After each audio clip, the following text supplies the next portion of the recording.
nice. Lalabas na naman tayo kasi meron tayong ihahatid na something. Tingnan nyo. Ano siya? Foggy. Foggy dito. Foggy. You?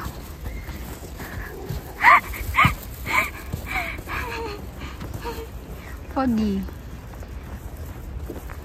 What's the explanation of fogging?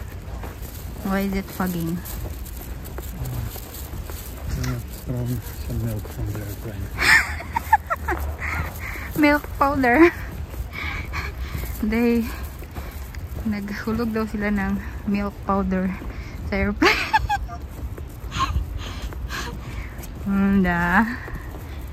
Actually, hindi masyadong malamig ngayon.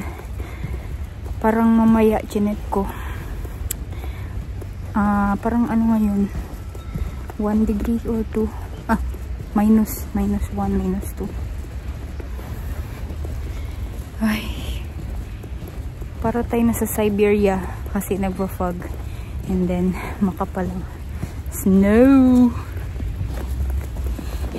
Snowing. Pero, kahit gabi na, ano na ngayon? Na 9 PM. Ano? Bright. Very bright. Kasi, ewan ko. Feeling ko dahil din sa snow, yung reflection ng snow, since white ang snow, nagre-reflect, nagiging bright ang kapaligiran. Merong fireworks yata yan. Pahabol. O hindi, kasi today is January 7, Christmas ng Orthodox. Kasi mostly ng mga Russians are Orthodox. You know what's Julian calendar? It was written there that Russians are following Julian calendars. So the religious events or these celebrations are based on Julian calendar. Yeah.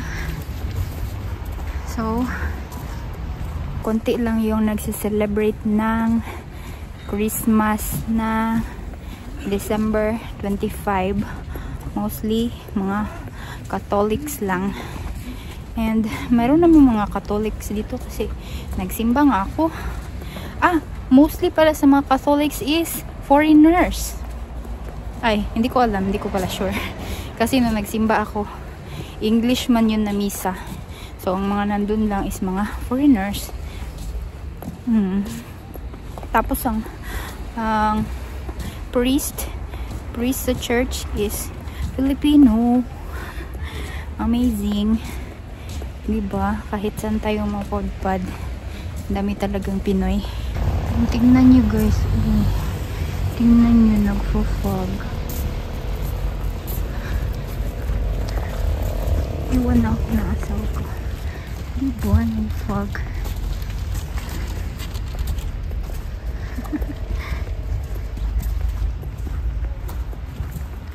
Ganito itsura ng Russia.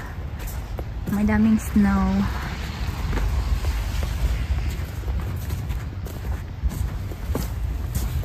Ito.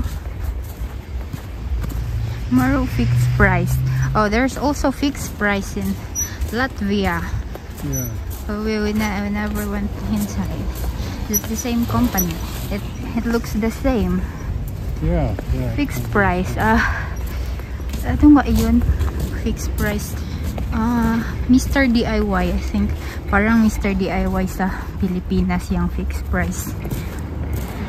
Mura lang siya. No?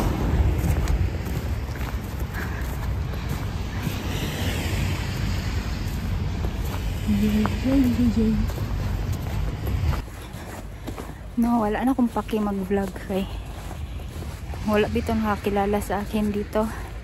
And mukha naman talaga akong foreigner. Do I look like foreigner? Yeah. Sometimes they. Uzbek babushka almost guessed. He said, "Oh, Malaysia, Malaysia."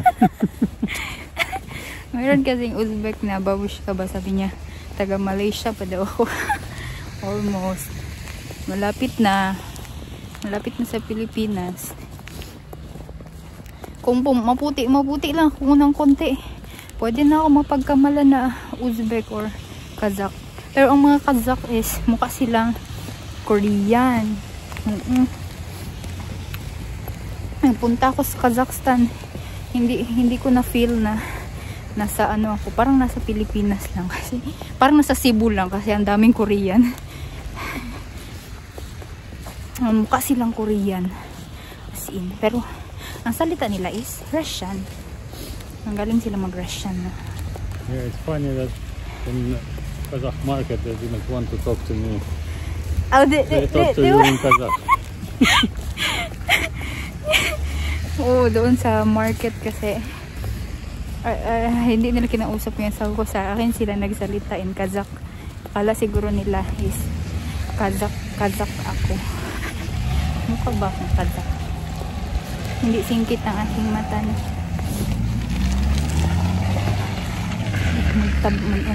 Tawid. Bilis-bilis kayo maligsan tarong.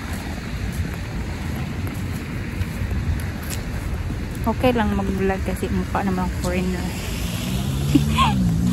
Foreigner naman talaga ako.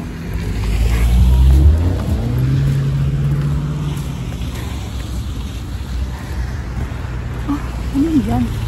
Yung bagong ano dito. Parang ewan ko na yan. Looks like a mall or a school. Something. What should this be? Looks like a mall.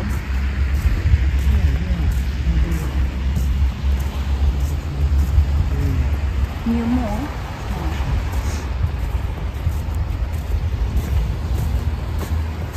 Daming ano dito guys. What do you call this place? Like where people sleeping barangay. Sleeping barangay. Sleeping residence. Kasi dito lang nakatira yung mga tao ba, para kumbaga natutulog yung mga tao dito. Umuwi, natutulog, tapos gising, alis na naman. Parang tulugan lang. Madami na. Yung mga tao dito, madaming ano guys. May mga aso. And inilalabas nila ang aso kahit nag-snow, no? Kasi magpupo ang mga aso, mag-ihi. Diba? This is Russia. Pero malapit lang tayo sa ano, malapit tayo sa Finland.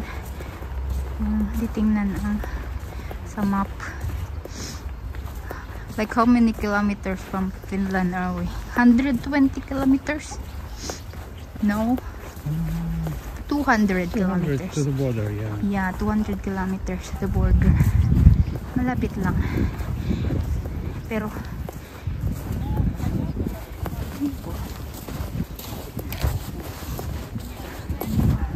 tumutulog na yung sipon ko sa lamig.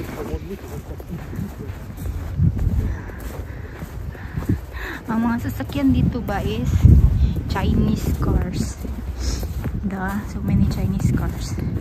Pero madami namang ano, yung local na brand ng Russia. Huh? Chinese packed Russian car market in 2 years. Just 2 years there was very few. Yeah. Kasi because of sanction Yeah.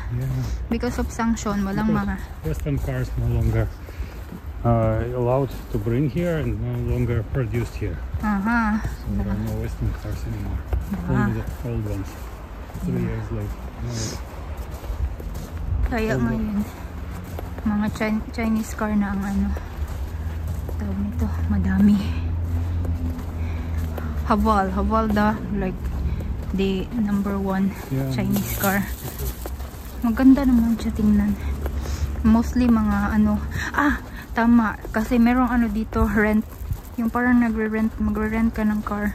Cellphone lang ang gamit mo by minute.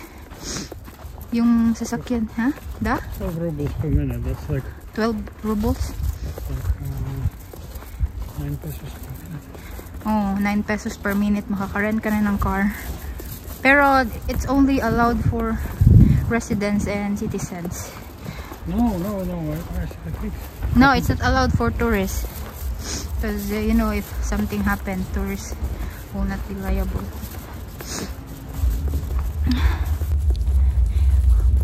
Pasko.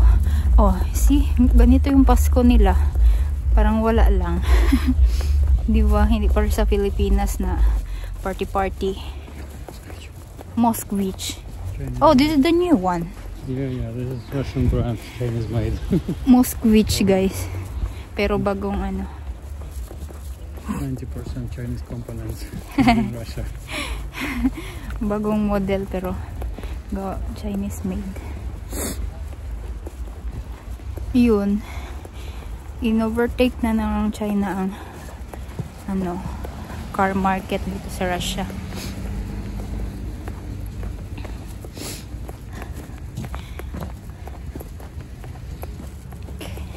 Francuski? Francuski boulevard, yeah. Voronezhovsky.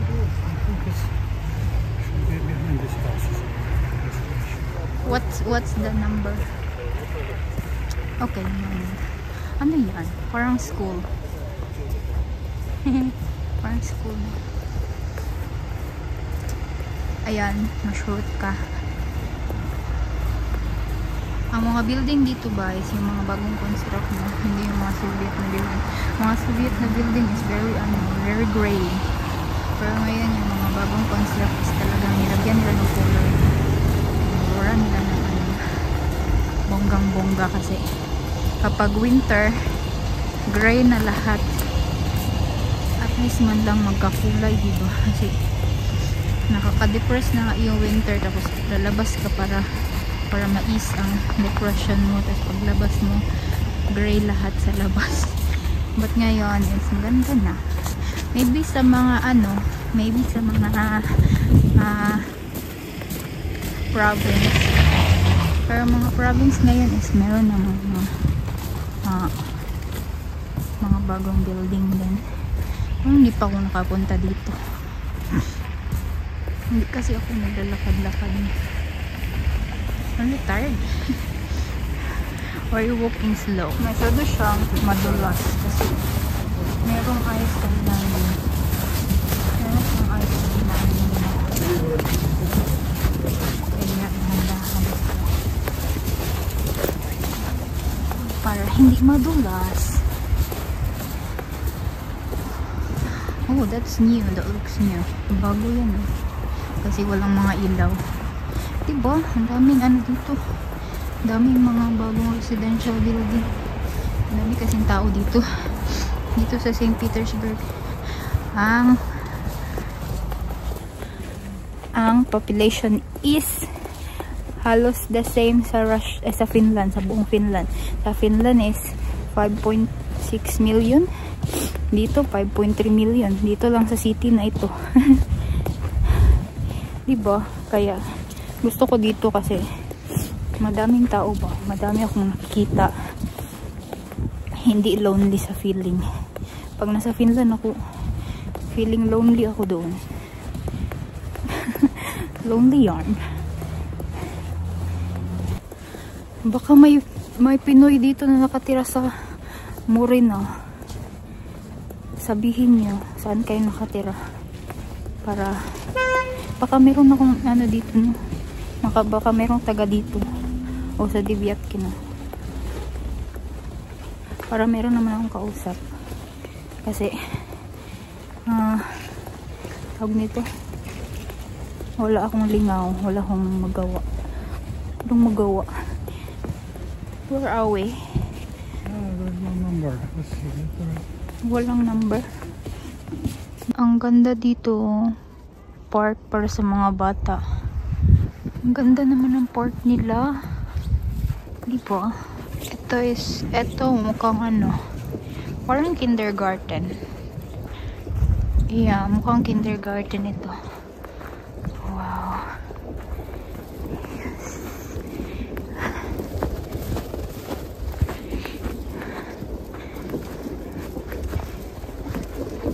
Dito sa Russia, no, ang mga apartments is meron talaga mga playground para sa mga bata. Yung iba pa nga merong playground para sa mga aso. Tingnan nyo. Di ba? Ang ganda. Oh, ang ganda oh. Mayroon pang pa-lights. May pa-lights. Ang ganda.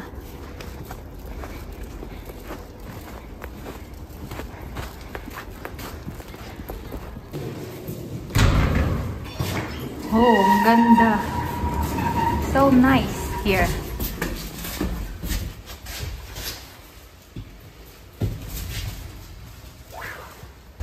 Tingnan nyo guys, all gray.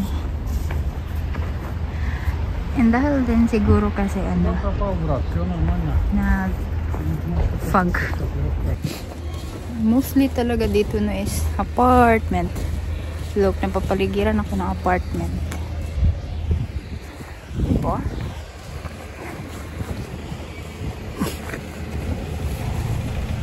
Space saver ang apartments eh.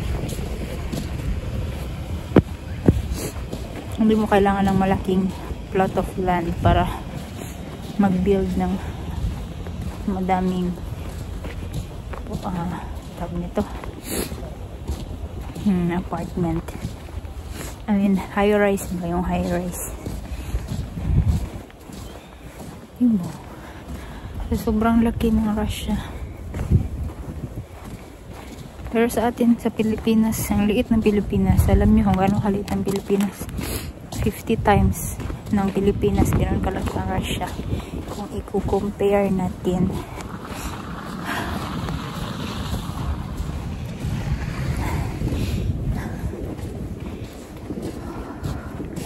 Ang lamig-lamig. Meron kami yung pupuntahan dito na madadaanan na parang square na merong magandang display.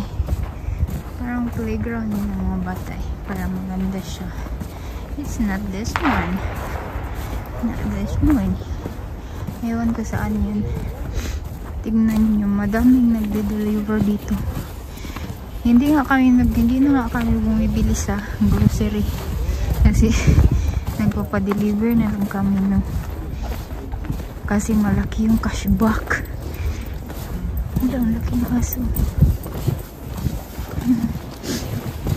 Malaki ang cashback ng mga offered ng mga bank from partnership with grocery stores ba. Ang ganda ng Christmas tree. Ang ganda ng Christmas tree. You see?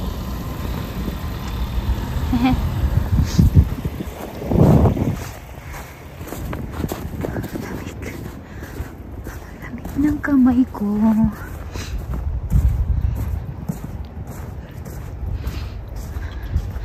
Saan ba yun? Hindi ko alam saan na yun. Ang bote. Doon yata sa kabila oh. Oh, it was there on the other side. Far side. Tignan yung aso oh.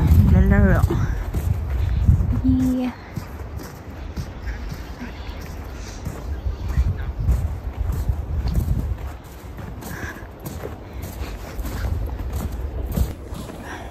Ganito ang buhay dito no.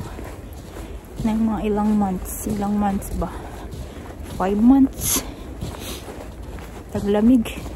Kaya ang swerte natin sa Pilipinas no, kasi palaging mainit. Now I know.